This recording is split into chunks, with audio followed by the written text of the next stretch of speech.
Hi friends, welcome to Dinshaw kitchen. இன்றைக்கி என்ன recipe அப்படின்னு பார்த்தோன்னா, ரவா இட்லி எப்படி செய்கிறதுன்னு பார்க்கலாம். ரொம்ப டேஸ்ட்டாக இருக்கும், ரொம்ப குயிக்கான டைமில் செய்யலாம். இன்கேஸ் உங்கள் வீட்டில் தோசைக்கு மாவு இல்லை அப்படின்ற பட்சத்தில் இதை வந்து ரொம்ப குயிக்கான டைமில் செய்யலாம். கெஸ்ட் யாராவது வந்துட்டாலும் சூப்பரான ஒரு ரவா இட்லி செஞ்சு தரலாம். வாங்க எப்படி செய்கிறதுன்னு வீடியோக்குள்ளே போயிடலாம். ஃபஸ்ட்டு ஒரு பேனில் 2 டேபிள் ஸ்பூன் அளவுக்கு ஆயில் ஆட் பண்ணிக்கலாம்.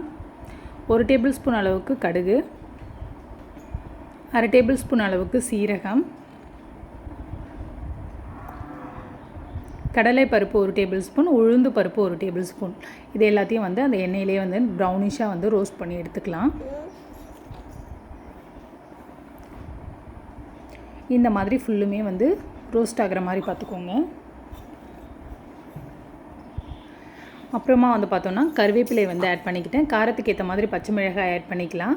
கருவேப்பிலையை வந்து குட்டி குட்டியாக நம்ம நறுக்கி போட்டுக்கலாம். அப்போ தான் வந்து பார்த்தோன்னா நம்ம இட்லி செய்கிறப்போ அது கரெக்டான ஒரு அளவாக இருக்கும். பெருசாக போட்டோன்னா அது கொஞ்சம் மாவில் வந்து மிங்கிள் ஆகாது. காய் வந்து பார்த்தோன்னா நான் இன்றைக்கி கேரட்டை வந்து துருவி போட்டிருக்கேன். பீன்ஸை வந்து சின்ன சின்னதாக வந்து கட் பண்ணி வச்சுருக்கேன்.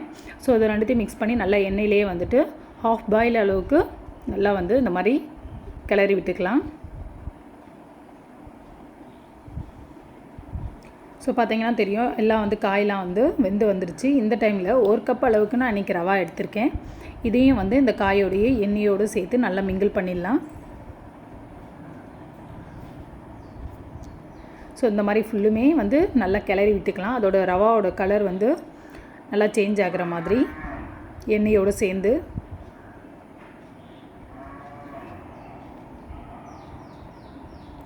பார்த்திங்கன்னா தெரியும், எல்லாம் வந்து மிங்கிள் ஆகிடுச்சு. ரவா, காய், கேரட், பீன்ஸ் அண்டு பருப்புங்களோடு வந்து நல்லா மிக்ஸ் பண்ணியாச்சு. இதை வந்து ஒரு பாத்திரத்தில் வந்து நம்ம மிக்ஸ் பண்ணுறதுக்காக, இட்லிக்காக மாவு வந்து ரெடி பண்ணுறதுக்காக எடுத்து ஒரு பாத்திரத்தில் வச்சுக்கலாம். போட்டதுக்கப்புறம் தேவையான அளவு உப்பு 1/2 டேபிள் ஸ்பூன் அளவுக்கு எடுத்திருக்கேன். 1 கப் அளவுக்கு தயிர் எடுத்துக்கலாம். தேவையான அளவு தண்ணி, 1 கப்புக்கு 2 கப் அளவுக்கு தண்ணி இருந்தால் கரெக்டாக இருக்கும். ஏன்னா ரவா கொஞ்சம் ஊறி வரும். ஸோ அது வந்து கரெக்டாக இருக்கும். நம்ம தயிர் ஆட் பண்ணுறதுனால 1/2 கப்பை வந்து ஊற்றுங்க. நெக்ஸ்ட் வந்து மல்லி இலையை வந்து கட் பண்ணி வச்சுருக்கேன். அதை வந்து இதோட தூவிக்கிட்டு நல்லா அந்த மாதிரி கிளறி விட்டுக்கலாம். கிளறி விட்டு கொஞ்சமாக லாஸ்ட்டாக வந்து தண்ணி ஆட் பண்ணி மறுபடியும் மிக்ஸ் பண்ணி இதை ஒரு 15 நிமிஷம் அளவுக்கு இதை வந்து ஊற வச்சிடலாம்.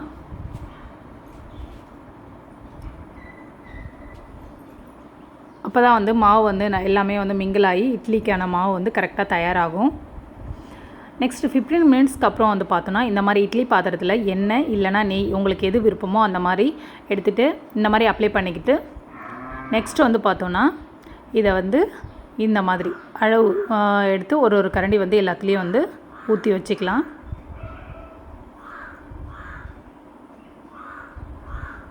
ஸோ இந்த மாதிரி வந்து எல்லாத்தையும் போட்டு இட்லி பானையில் வந்து வச்சு நல்லா ஆவியில் வந்து வேக வச்சு எடுத்துக்கலாம். ஒரு 15 நிமிஷம் இல்லை 20 நிமிஷத்தில் இது வந்து குக் ஆகிடும். ஸோ பார்த்திங்கன்னா தெரியும், இந்த மாதிரி பாருங்கள் எவ்வளோ சாஃப்டாக இருக்குன்னுட்டு. குழந்தைங்களும் வந்து ரொம்ப விரும்பி சாப்பிடுவாங்க. அவங்களுக்கும் ரொம்ப சத்தானதாகவும் இருக்கும், நம்மளுக்கும் ரொம்ப சந்தோஷமாக இருக்கும். இந்த மாதிரி நீங்கள் உங்கள் வீட்டில் ட்ரை பண்ணி பார்த்துட்டு எப்படி இருக்குன்னு சொல்லுங்கள். டேஸ்ட் வந்து எக்ஸ்ட்ராடினரியாக இருக்கும்.